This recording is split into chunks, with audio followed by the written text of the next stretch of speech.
저희가 준비한 3위와 6위가 나왔습니다. 교제 살인 변호 또 있다. 이 얘기부터 먼저 만나볼까요? 주말 사이 이재명 후보는 2006년 당시 조카가 저질렀던 이른바 강동구 모녀살인 사건을 변호한 이력이 논란이 되고 또 피해자가 언론 인터뷰까지 나서면서 이재명 후보가 거듭 사과를 했습니다. 그런데 또 다른 교제살인 사건에서 가해자 변호를 맡았던 사실도 새롭게 알려졌는데요. 먼저 화면부터 만나보겠습니다.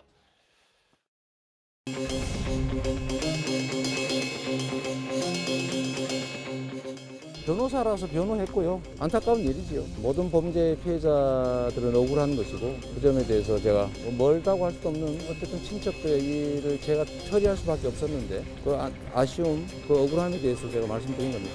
가슴 아픈 일이고 다시 한번 사과드립니다. 마음 아픈 일이죠.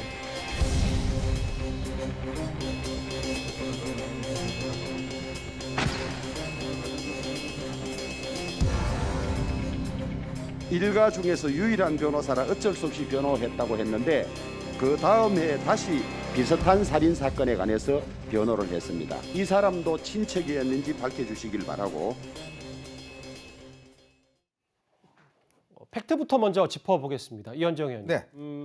이재명 후보가 그러니까 2006년 조카 살인 사건 변호뿐만 아니라 또 다른 교제 살인 사건도 변호했다. 이 부분이 좀 새롭게 알려진 사실이더라고요. 네, 이 사건은 이제 2006년도는 강동구 모녀 살인 사건이라고 해서 당시에 굉장히 유명했던 사건이고요. 그다음에 이제 2007년도에 있었던 사건은 성남에서 벌어진 사건입니다. 이게 아마 내연 관계에 있었던 남녀가 이제 아마 여성이 남자에게 이제 만나지 말자라고 이야기를 하니까 그 집을 찾아가서 음독을 권유하고 그걸 또 거부하니까 결국은 살해했던 그런 사건이죠. 예. 이 사건은 이제 이재명 후보에 따르면 본인이 소속되어 있는 법무법인에서 2명의 변호사가 이제 이 변호를 맡았는데 거기에 본인도 이제 2명 중에 1명이었다 이렇게 이야기를 하고 있어요. 근데 이 사건은 결국 이제 심신미약을 변호인들이 주장을 해서 결국 1심, 2심에서 15년이 이제 확정이 됐던 사건입니다. 근데 이제 이재명 후보 본인은 나는 그냥 변론을 했다기보다는 그냥 자리에 앉아만 있었다라고 이야기를 했는데 당시 판결문 등등을 보니까 이재명 후보는 변호사로서 2번이나 일단 재판에 참석을 했습니다. 근데 이 문제가 뭐냐면 그냥 앉아 있어도 사실 문제인 거죠. 왜냐? 이거는 지금 수임을 한 거잖아요. 예. 수임을 해놓고 그냥 앉아 있으면 안 되잖아요. 수임을 해서 그냥 앉아 있다 이거는 변호사로서 기본적인 임무가 아니죠. 왜냐하면 돈을 받고 수임을 했으면 적극적으로 변호를 해야겠죠. 또 지금 문제는 뭐냐면 자 그러면 2006년도 사건은 본인의 친척이었기 때문에 어쩔 수 없이 이런 사건을 맡았다. 좋습니다. 그 인정한다 하면. 그러니까 본인이 나설 수밖에 없는 상황이었다. 그렇죠. 이렇게 얘기를 했습니다. 인정하면. 그럼 이 사건은 뭐라고 이야기를 하겠습니까? 근데 본인이 지난번 강서구 PC방 살인 사건 때 그때 심신미약을 변호인이 주장했다고 해서 무슨 심신미약이냐. 그런 사건은 심신미약 좀 안 된다라고 이야기를 했어요. 예. 자 그러면 변호인 이재명과 정치인 이재명의 이런 사건들을 바라보는 관점이 왜 이렇게 다를까? 바로 그런 부분을 의문을 제기하는 겁니다. 그러니까 조카 살인 사건 변호가 변론이 2006년이었다면 그 이듬해에 있었던 또 다른 살인 사건도 변호사로 이름을 올렸다. 이게 핵심 내용인데요. 그냥 자리에 앉아 있었다 말고 좀 더 이재명 후보의 구체적인 해명을 좀 들어볼까요? 이재명 후보 측은 해당 사건의 이름만 변호인으로 올렸다고 한다. 다른 변호사가 주로 사건 수임과 변론 작성을 온전히 담당했고 그냥 배석만 같이 했던 것이다. 글쎄요. 또 그런데 어제 같이 이름을 올렸던 김모 변호사는 14년 전 사건이라 누가 줌으로 변호했는지 기억이 안 난다. 이렇게 얘기를 했습니다. 어떻게 저희가 받아들이면 될까요?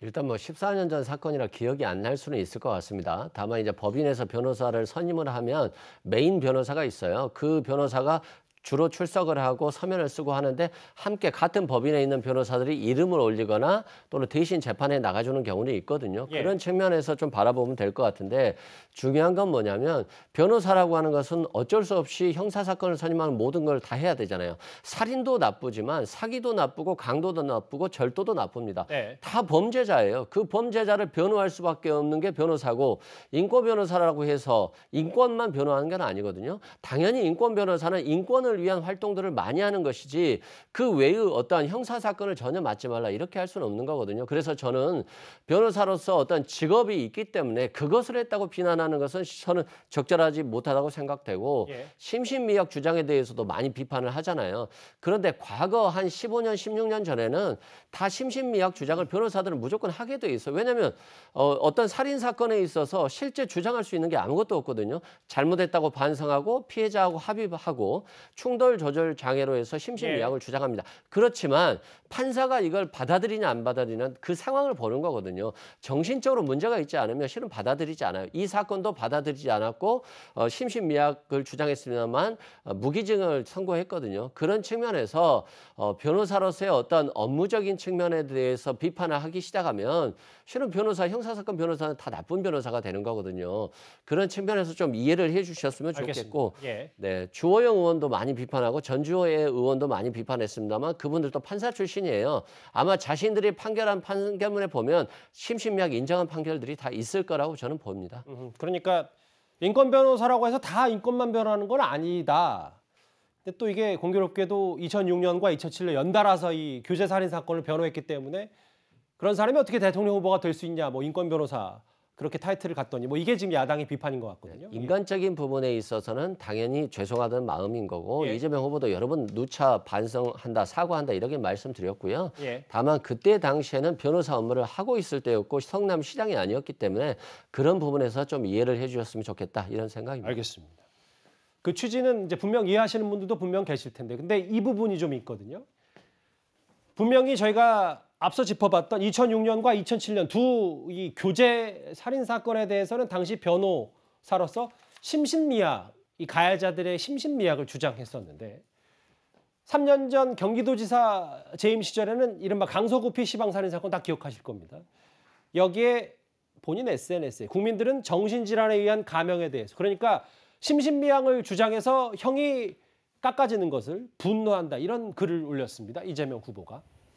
그러니까 지금 저희가 궁금해하는 것은 그 정치인 이재명 그리고 자연인 이재명의 일관성에 대한 건데요. 지금 보면은 본인이 그렇게 심신미약을 통해서 살인자들을 변호했던 분이 어떻게 다른 사건에 대해서는 국민들이 분노한다라는 식으로 이렇게 천연덕스럽게 얘기할 수 있는지 이 부분이 있는데, 물론 가족이기 때문에 그 변호를 할 수가 있죠. 뭐 조카가 살인을 저질렀으니까 내가 변호사로서 비용도 그러니까 내가 변호할 수 있다고 생각되는데 여기서 심신미약을 주장하셨단 말이에요. 이게 예를 들면은 이게 굉장히 잘못했다, 반성하고 있다 이런 게 아니라 이 사람이 좀 정신이 제대로 약간 좀 문제가 있다라는 식으로 얘기를 하셨는데 그 다음의 사건에서도 똑같이 음주로 인해서 판단 미숙이다 이런 주장을 했어요. 그러면 이것은 아까 지금 뭐 이 변호사님 얘기는 과거의 변호사들이 그런 것들이 상습적으로 그런 식으로 얘기를 했다라고 말씀을 하시는지는 모르겠으나 예. 적어도 본인이 인권 변호사고 양심에 따라서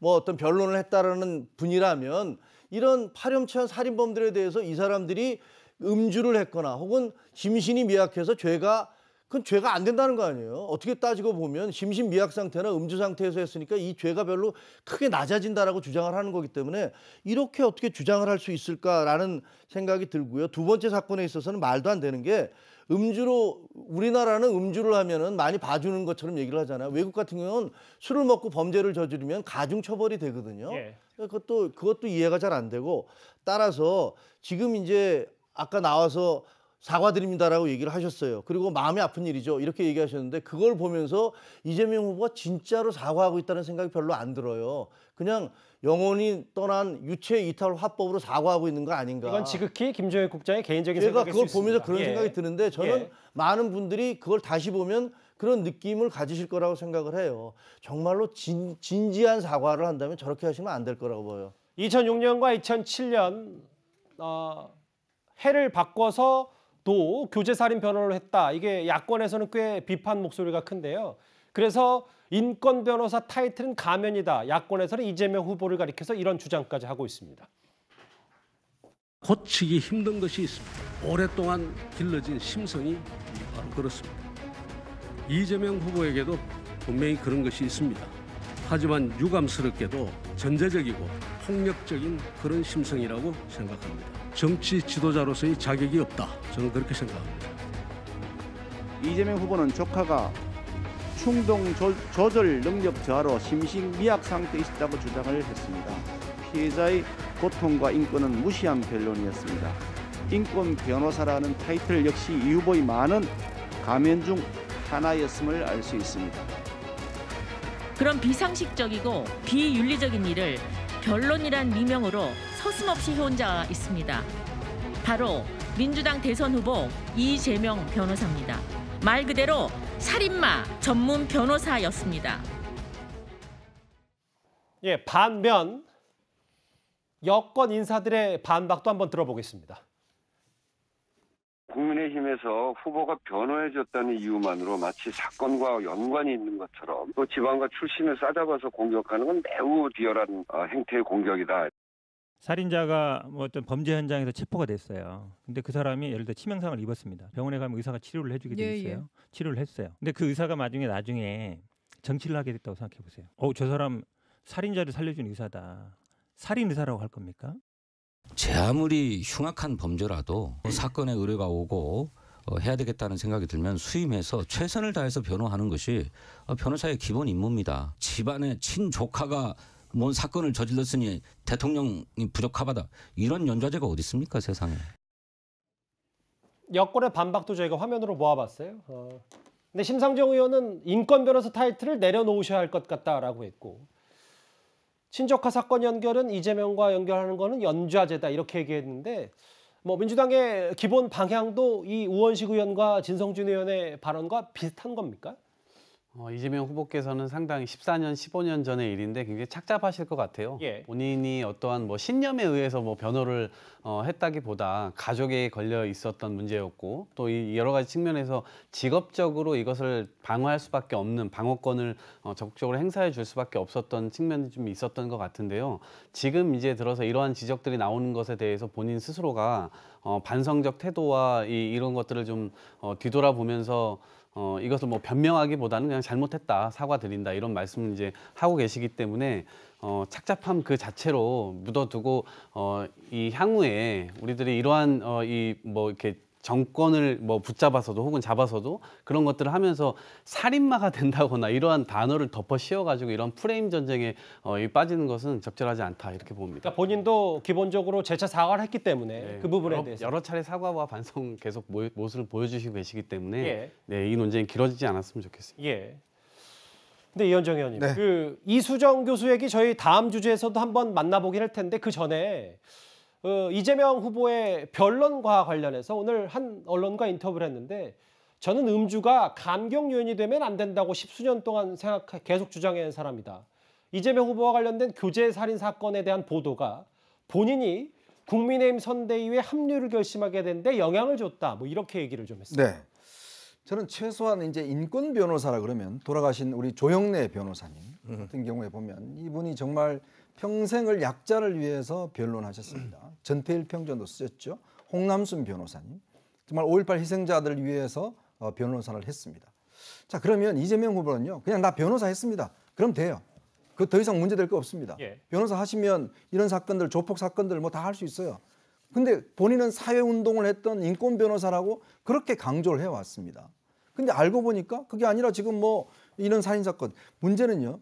우리가 이런 사건이 생기면 제일 먼저 정치권이 관심을 가져야 될 게 바로 피해자입니다. 예. 그 피해자의 가족은 어떻겠습니까?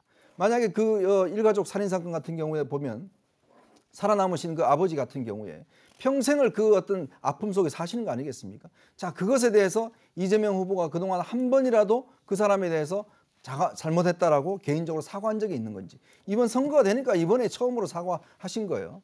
근데 그분이 그 사과하는 모습을 보고서도 더 화가 났다는 거 아니겠습니까? 왜 그걸 데이트 폭력으로 이야기하냐. 더군다나 우리나라 정치권이 보면 그동안 이 음주 감경이라는 게 실질적으로 있었습니다. 심신미약이라는 게.